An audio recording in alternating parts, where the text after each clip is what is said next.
to the mankind if it is a socially relevant problem. So once the research problem is defined,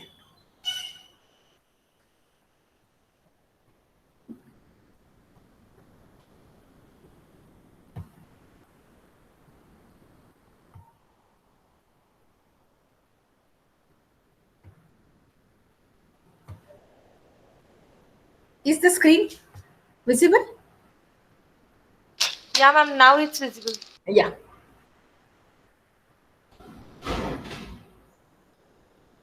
Yeah, once the research problem is defined, then the next step is how exactly you are going to carry out the research work.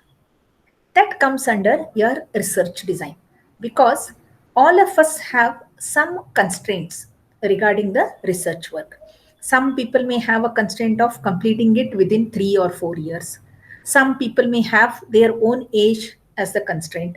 Some people may have the financial issues as their constraint. So, looking at all these constraints to see that it gets over within the stipulated time to achieve the expected outcomes, a design is required. It is nothing but proper planning of how to carry out, how to go about this, and how to go about this. In this, what comes is how are you going to collect the data, what methods are you going to employ in the collection of data, and how long you are going to work. If it is, say, a study of 10 or 20 years of work, then you have to collect the data of those previous 20 years. Or if it has to be conducted over a specific set of people over a period of, say, 4 or 5 years, then the same people have to be monitored for those many number of years. So depending upon what type of research work you are carrying out, how exactly you are going to go about or collection of the data and the organizing style, all those things matter.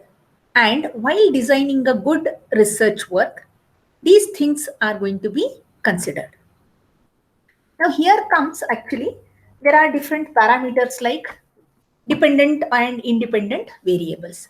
Now for any work, there are going to be some points which on which the work is dependent, or on which the problem we are defining is dependent, and there are some parameters on which it is completely independent. Say if I am studying engineering, then what is happening in the medical field is not really a dependent variable for an engineering graduate. But if I am studying something related to biomedical, then definitely some of the parameters which are changing in the medical field are definitely dependent.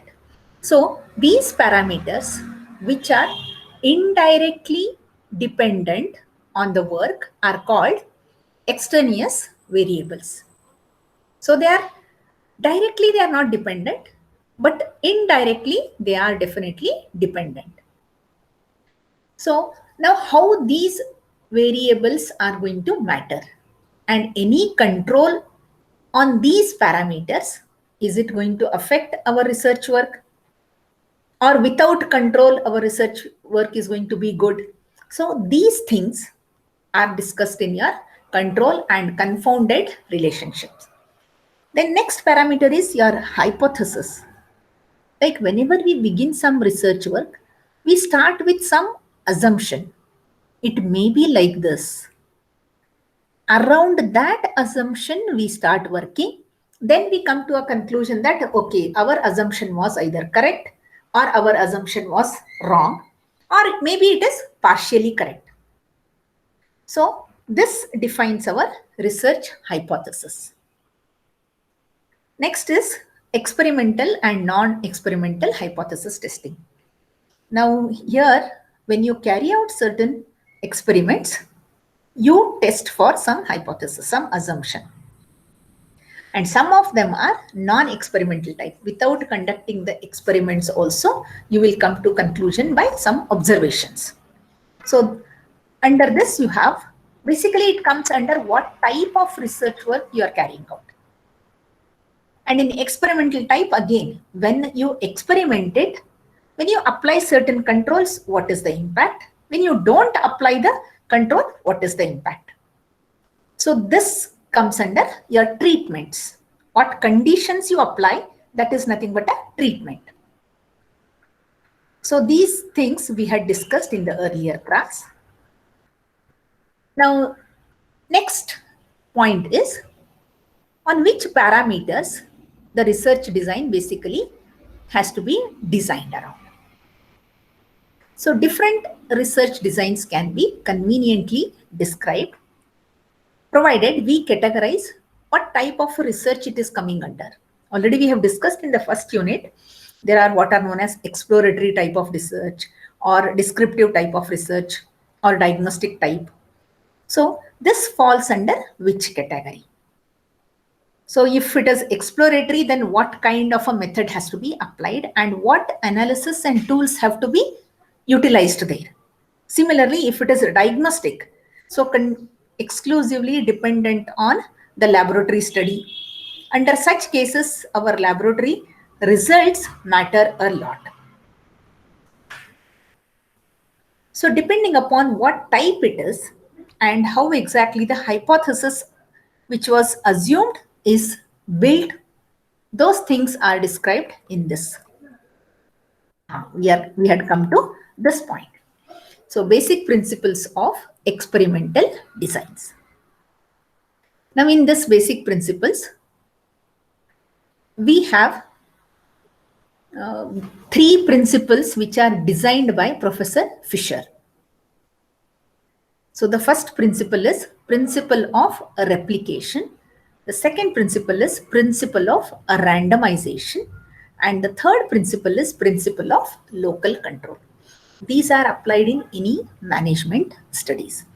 Now, what exactly this replication means? See, one simple example is every year monsoon is replicated. So because of this replication, every year during monsoons, whatever the infections happen, they also get replicated. Now, a study on this kind of a thing, where the replication is happening, these are having certain kind of method and they have to be studied over several seasons. So this principle of replication, actually it is cyclic. So cyclic analysis, it falls under certain analysis tools and certain category. So when you carry out the experiments around this for the principle of replication, you have set of designed methods. Similarly, for randomization, you have another set. Sometimes they may be overlapping among these two. Sometimes totally a different stream it may take. So in detail, this randomization or CR randomization, we will study them. Now local control. Now local control means applying a single control and observing before and after. After applying the control and before applying the control, what is the impact on the work? So this is basically a broader way of these three principles. The next one is important experimental designs. What type of experimental designs are available to us, we researchers? First one is a informal experimental design. And when we say it is informal, there is the second one, which is formal experimental design. Now, we often say, no, we are wearing formal dresses or we are wearing informal dresses. What exactly it means? Informal means there is no clear-cut guideline as such for any defined topic. Depending upon the problem definition, you are going to apply some controls and study it for the results. Informal, you have a set of rules which are going to be applied and then observe for the results. Again, in this informal experimental design, you have before and after without control. Now, what exactly this means?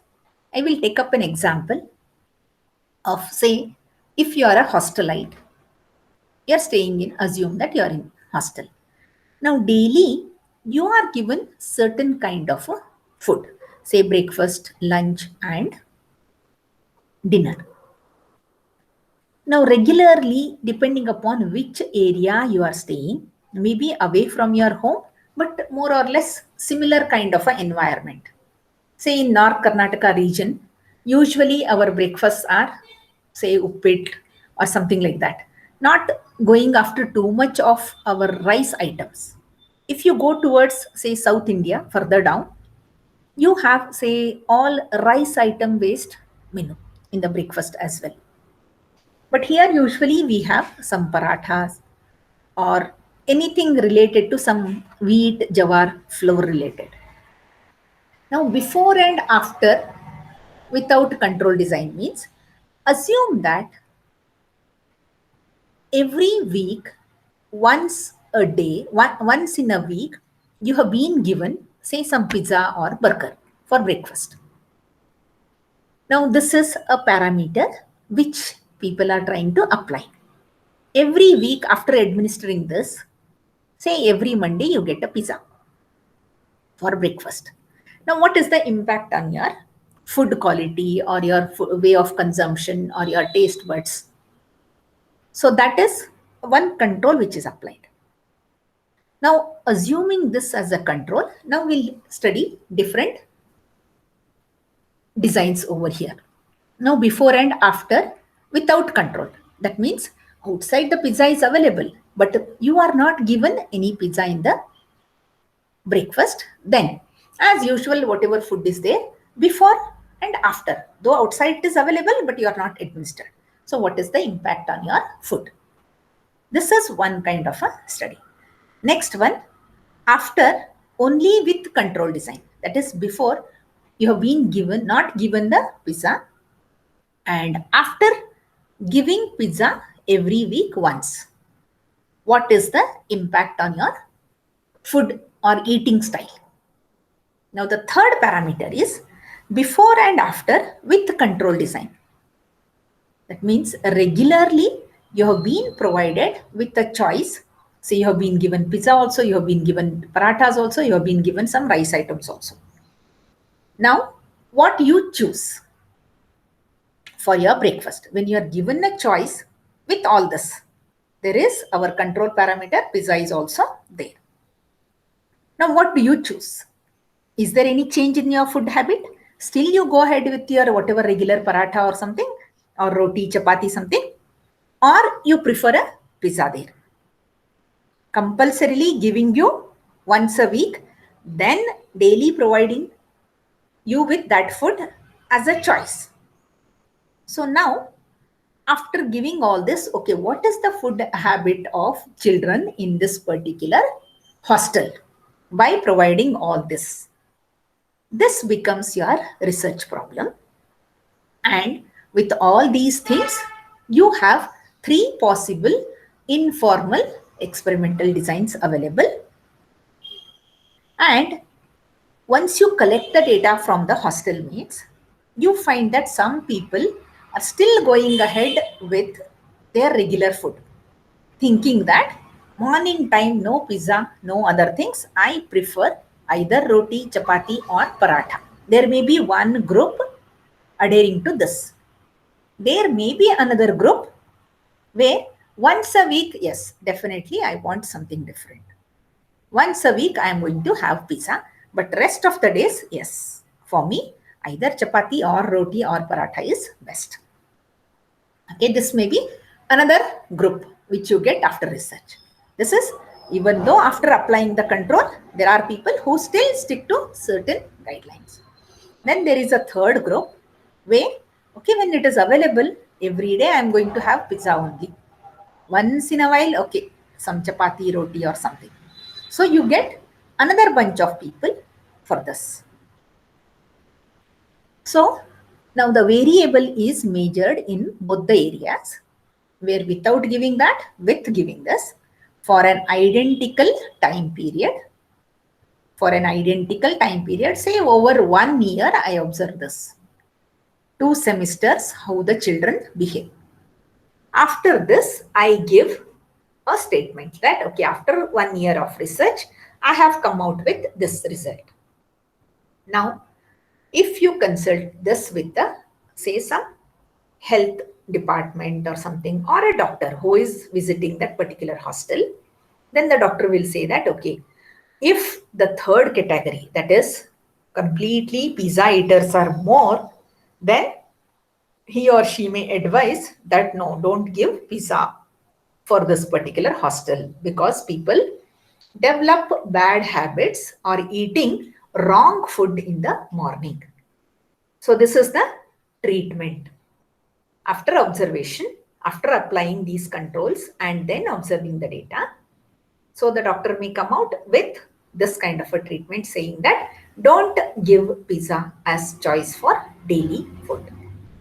Suppose in the second group, if people are lying more, even if you give them, the number of people who are choosing pizza is weekly once only. If somebody has eaten today, tomorrow or another week, they will not eat. Similarly, the group which eats tomorrow, rest of the week, they will not eat. Whether you provide it or not, compulsorily, they are going to have it once a week only. Under such cases, the treatment is provide them with daily this food. They let them have choice. Whenever they want, they will have. And basic idea is every person in the hostel, majority, not every, majority of the people in the hostel are going to have only once. Now the first category, whether you provide them or not, if nobody is eating only pizza, then definitely they will withdraw it. Again, that is another treatment where people don't prefer at all pizza for breakfast. So we are not going to provide it. It is going to be a waste. So on this, you have informal experimental designs like this you can build. So this is one simple example how you can develop your research. And if usually such things are done periodically over a certain period of time. To come to conclusion, the 1 week or 2 weeks data is not observed. It is observed for a certain period of time and then the treatment is applied. Okay. So here, level of phenomenon before treatment, that is before applying whatever the treatment. Then after the introduction of the treatment, what happens? So the results are X and Y. So the effect of treatment is, after applying it, what is the result? Like in the previous example, how many people were still adhering to their regular roti, chapati or paratha kind of a thing? That is your Y. And X is level of before treatment, like the total mass. Before treatment means before providing anything, they were all going for one of this. And after giving pizza, how many people diverted to that? So Y minus X is the effect of treatment. So now your research is going to be around this effect of treatment.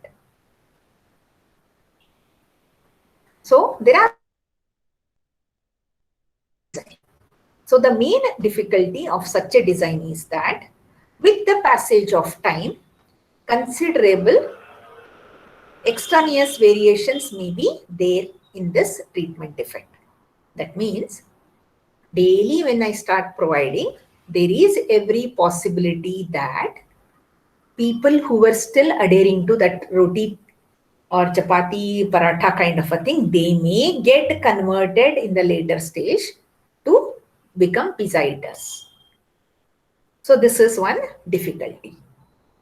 That means the independent parameter itself become a dependent parameter. So there is every possibility that the people may get addicted to this kind of a thing. So this is one of the possibilities in this kind of a research design. So in that case, you have assumed that for 1 year, okay, this was a thing. But in the second year, you cannot say that the first year, whatever was your assumption, the same thing holds good here. In the second year, the new set of people may come, or the old set of people on which you have experimented this may get converted to, so no longer your data is valid. That is one difficulty with the first one. Next, after, only with control design, that is after providing pizza as one of the variables, what is the design. So here treatment is introduced. Now level of phenomenon after treatment, and same again, treatment effect is. So regularly once a week you are providing that. Then how the people behave after providing pizza as one of the breakfast, how the behavior, and compulsorily when you start giving, what is the behavior. So here again y minus z is the treatment effect. The third parameter is daily you are providing it as a choice.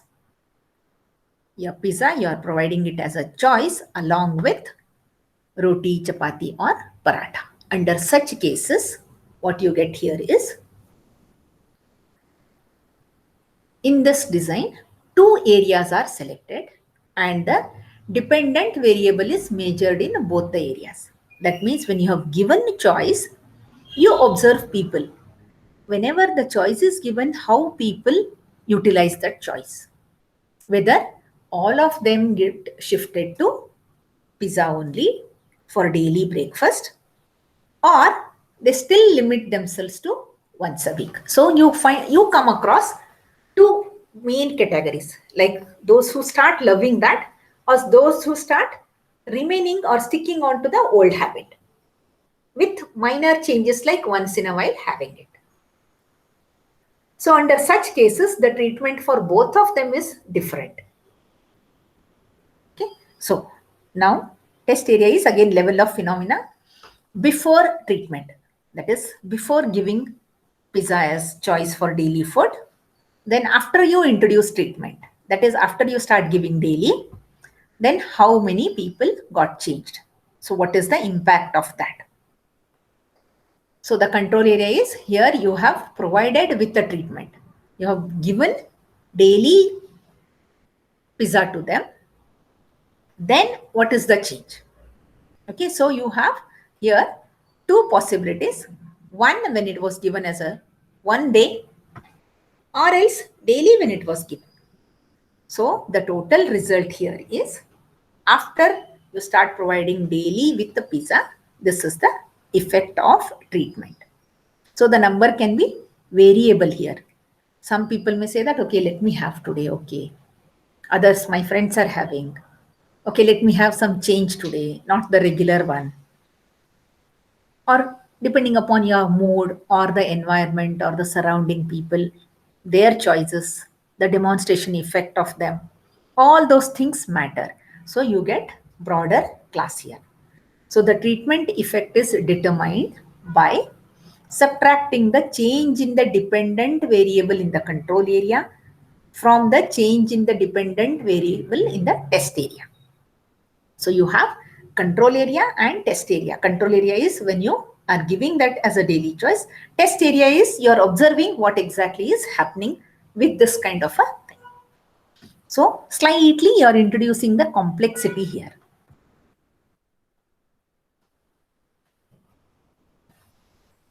So the next one, I will take you to the book.